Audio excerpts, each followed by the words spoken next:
எல்லாம் வல்ல இறைவனுக்கு எல்லா மகிமையும் புகழும் உண்டாவதாக. வல்ல இறைவன் சாந்தியும் சமாதானமும் அந்த இறைவனின் நல்லடியார்கள் நல்லவட்டமாக ஏக இறைவனும் களவற்ற அருளாளனும் நிகரற்ற அன்புடையவனுமாகிய அவனுடைய திருப்பெயரால் அருளால் ஆரம்பம் செய்கின்றோம். இந்த நாளிலே இறை தூதர் ஈசா மசீஹ் இயேசு கிறிஸ்துவின் படைப்பின் இரண்டாவது ஒரு பகுதியை நாம் தொடர்ந்து சிந்திக்கின்றோம். கடந்த பகுதியிலே அவர் மலக்குகளை விட மேலான நிலையில் உலகம் அனைத்தும் படைக்கப்படுவதற்கு முன்பு அவர் எப்படி படைக்கப்பட்டு இறைவனிடத்தில் இருந்தார், அவரை கொண்டு அவர் செய்த காரியங்கள் என்ன என்ற காரியங்களை வேதங்களின் அடிப்படையில் ஆராய்ந்திருக்கின்றோம். இந்த நாளில் அவர் மலக்குகளை விட கீழான நிலையில் மரியத்தின் மகனாக பிறந்து எப்படி வாழ்ந்தார், அவரை இறைவன் எப்படி படைத்தார் என்பதை குறித்து சிந்திக்கின்றோம். முதலாவது இறைத்தூதர் ஈசா மசீஹ் அவர்கள் ஒரு பரிசுத்தமான இறைத்தூதராக, முழு மனுக்குலத்துக்கும் அத்தாட்சியான இறைத்தூதராக இருக்கின்றார். திருக்குரான் 19 21 வரை உள்ள வசனங்களிலே, நிச்சயமாக நான் உம்முடைய இறைவனின் தூதன், பரிசுத்தமான புதல்வரை உமக்கு அளிக்க வந்துள்ளேன் என்று கூறினார். அதற்கு அவர், மரியம், எந்த ஆடவனும் என்னை தீண்டாமலும் நான் நடத்தை பசகியவளாகவும் இல்லாதிருக்கும் நிலையில் எனக்கு எவ்வாறு புதல்வன் உண்டாக முடியும் என்று கூறினார். அவ்வாறே ஆகும், இது எனக்கு மிகவும் சுலபமானது. மனிதர்களுக்கு ஒரு அத்தாட்சியாக, நம்மிடத்திலிருந்து ஒரு ரஹ்மத்தாகவும் நல்லருளாகவும் நாம் அவரை ஆக்குவோம். இது விதிக்கப்பட்ட விஷயமாகும் என்று இறைவன் கூறுகின்றார். ஆம், இறைவன் விதமாக செய்வதற்கு முன்பே திட்டமிட்டிருக்கின்றான். அது மட்டும் இல்லை, மனுக்குலம் முழுவதற்கும் அவர் அத்தாட்சியாக இருக்க வேண்டும் என்பது இறைவனுடைய திட்டம். திருக்குரான் 21:91 வாசிக்கும்போது, இன்னும் தம் கற்பை காத்து கொண்ட மரியம் என்பவரை பற்றி நினைவு கூறும். நாம் நம் ஆன்மாவிலிருந்து அவரில் ஊதி அவரையும் அவர் புதல்வரையும் அகிலத்துக்கும் ஒரு அத்தாட்சி ஆக்கினோம். இறை தூதர் ஈசா மசீஹ் அகில உலகத்துக்கும் அத்தாட்சியாகவும் இறை தூதராகவும் இருக்க வேண்டும் என்பது இறைவனுடைய திட்டம். ரெண்டாவது, இந்த பரிசுத்தமான இறை தூதரை பெற்றெடுப்பதற்கு அவருடைய தாய் மரியத்தை இறைவன் தூய்மைப்படுத்துகின்றான். குரான் 3:42 சொல்லுகிறது, மலக்குகள் சொல்லுகிறது, மரியமே, நிச்சயமாக அல்லாஹ் உம்மை தேர்ந்தெடுத்திருக்கின்றான், உம்மை தூய்மையாகவும் ஆக்கியிருக்கின்றான், இன்னும் உலகத்தில் உள்ள பெண்கள் யாவரையும் விட உம்மை மேன்மையாக தேர்ந்தெடுத்திருக்கின்றான்.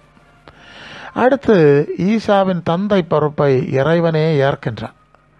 திருக்குரான் 66:12 மேலும் இம்ரானின் புதல்வியான மரியமை அல்லாஹ் உதாரணமாக்கினார். அவர் தன் கற்பை காத்து கொண்டார். நாம் அவரில் நம் ரூஹிலிருந்து, ஆத்மாவிலிருந்து ஊதினோம். அவர் தம் இறை வார்த்தைகளையும் இறைவனின் வார்த்தைகளையும் அவனுடைய வேதங்களையும் மெய்ப்பித்தார், ஏற்றுக்கொண்டார். அவர் அல்லாஹுவை வணங்கி வழிபட்டவரில் ஒருவராக இருந்தார்.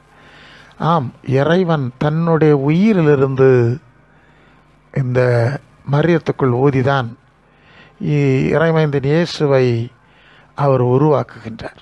அதைத்தான் குரான் 21:91 சொல்லுகின்றார். நம் ஆன்மாவிலிருந்து அவரை ஊதி அவர் புதல்வரை ஏற்படுத்தி அவர்களை அகிலத்தாருக்கு அத்தாட்சி ஆக்கினோம் என்று சொல்லுகின்றார். அடுத்தபடி, இம்மை மர்மை இரு நிலைகளிலும் மதிப்புமிக்க இறைத்தூதராக ஈசா மசீஹை இறைவன் ஏற்படுத்துகின்றார். குரான் 3:45 சொல்லுகிறது, மலக்குகள் கூறினார்கள், மரியமே, நிச்சயமாக அல்லாஹ் தன்னிடமிருந்து வரும் ஒரு சொல்லை கொண்டு உமக்கு ஒரு மகவு குழந்தை வருவது பற்றி நன்மராயம் கூறுகின்றான். அதன் பெயர் மசீஹ், மரியமின் மகன் ஈசா என்பதாகும். அவர் இவ்வுலகிலும் மறு உலகத்திலும் கண்ணியமுக்கவராகவும் இறைவனுக்கு நெருங்கி இருப்பவர்களில் ஒருவராகவும் இருப்பார். அவர் 2 உலகத்திலும் இம்மையிலும் மறுமையிலும் மேன்மையான நிலையில் இருக்க வேண்டும், இறைவனுக்கு நெருங்கி இருக்க வேண்டும். குரான் 4:171 வேதத்தை உடையவரே, நீங்கள் உங்கள் மார்க்கத்தில் அளவு கடந்து செல்லாதீர்கள், அல்லாஹுவை பற்றி உண்மையை தவிர வேறு எதையும் கூறாதீர்கள். நிச்சயமாக மரியமனுடைய மகனாகிய ஈசா அல் மசீஹ் அல்லாஹின் தூதர் தான்.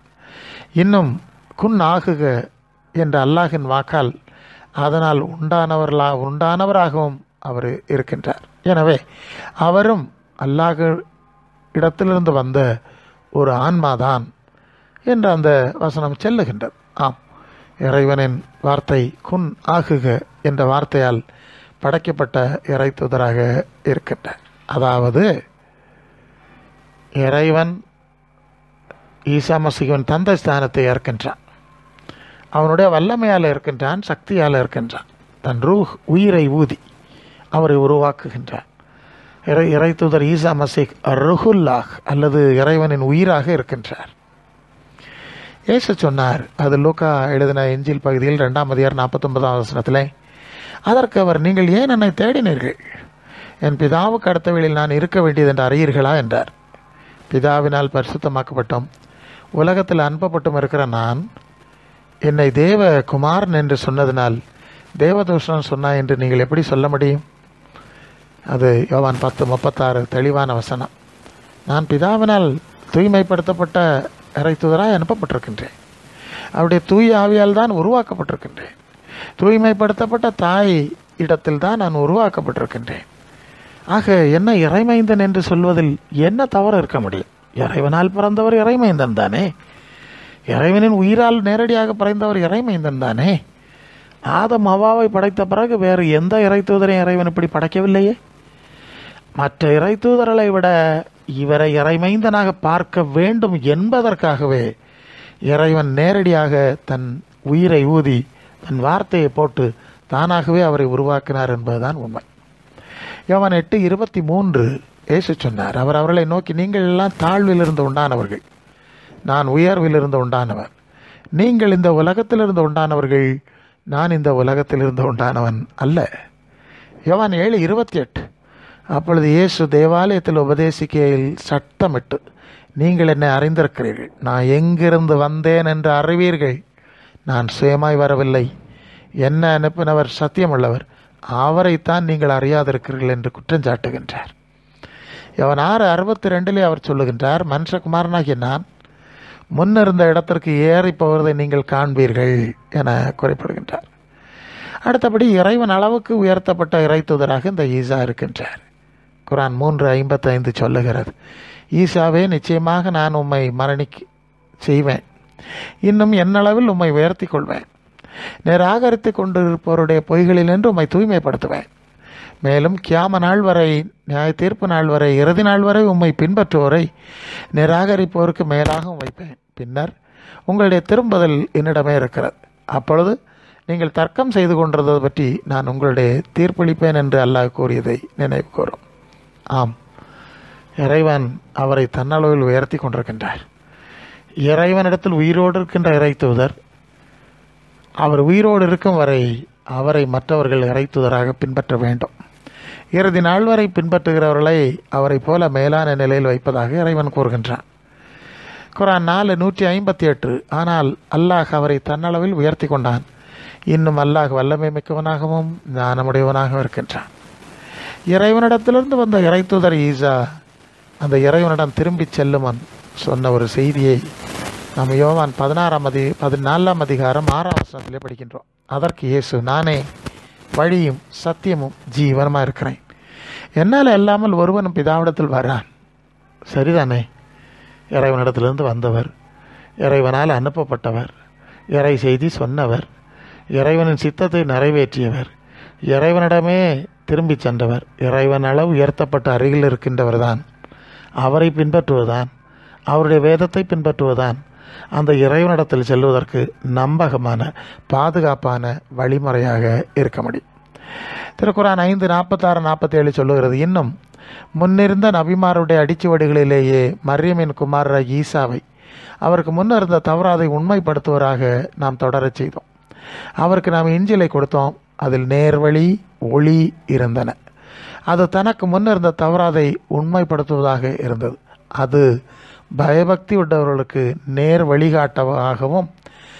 வழிகாட்டியாகவும் நல்லுபதேசமாகவும் தான் இருக்கிறது. ஆதலால் இஞ்சிலை உடையவர்கள் அதில் அல்லாஹ் இறக்கி வைத்ததை கொண்டு தீர்ப்பு வழங்கட்டும். அல்லாஹ் இறக்கி வைத்ததை கொண்டு யார் தீர்ப்பு அளிக்கவில்லையோ அவர்கள்தான் பாவிகள். இறைவனிடத்திலிருந்து வந்து இறைவன் நேரடியாகவே வேதத்தை கற்றுக் கொடுத்து நபியாகவே அவர்களை அனுப்பி அவருக்கு கொடுத்த இஞ்சில் இந்த இறை தூதர் உயிரோடு இருக்கும் வரைக்கும் நிச்சயமாகவே உயிரோடு இருக்கும். அந்த இறை தூதரையும் அவருக்கு அழிந்த இஞ்சிலையும் அவர் மாதிரியையும் பின்பற்றி நடப்பதுதான் அந்த இறைவனிடத்து செல்வதற்கு பாதுகாப்பான நம்பகமான வழியாக இருக்க முடியும். இந்த இறை செய்தியின் மூலமாகவும் இறைவன் நமக்கு நேர் வழிகாட்டி அருள் வழி ஆசீர்வதிப்பானாக. ஆம்.